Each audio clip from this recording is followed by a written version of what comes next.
আজকে সকালবেলা ১০টা ১২তে বলেছিলাম ৭৭,২০০ পুট নেওয়ার জায়গা আছে, সেখান থেকে নিতে পারেন এবং সেখান থেকে অ্যাক্টিভেট হয়ে ২০০ পয়েন্ট মতন প্রফিট এসছে। আপনারা যারা টেলিগ্রামে ফলো করেন তারা আমাদের জানবেন।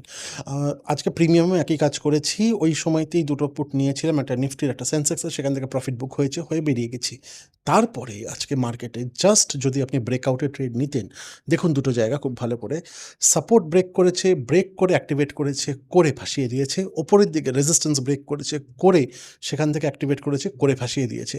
আজকে যদি রিটেস্টের জন্য কেউ যদি না ওয়েট করতো, রিট্রেসমেন্টের না ওয়েট করতো, যদি শুধুমাত্র ব্রেকআউটে ট্রেড নিত, তাহলে আজকে পুরো ক্যাপিটাল চলে যেত। আমরাও এখান থেকে জাস্ট রিট্রেসমেন্টে ওয়েট করছিলাম এবং বলে রেখেছিলাম যে এখান থেকে ব্রেক করলে ট্রেড নেওয়া যেতে পারে। পুটের দিকেও, কলের দিকেও। অ্যাক্টিভেট করেনি। অনেকক্ষণ ওয়েট করতে হয়েছে। সারাদিনের মধ্যে মাত্র দুটো ট্রেড হয়েছে। কিন্তু দুটো ট্রেড থেকেও স্টপ লস খাইনি আজকে।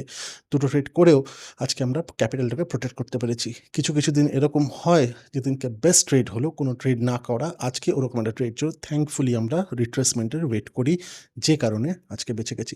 আশা করি আপনি প্রফিট করতে পেরেছেন। আশা করি আপনার ক্যাপিটাল সেভড আছে। দেখা হচ্ছে কালকে মার্কেটে। Thank you.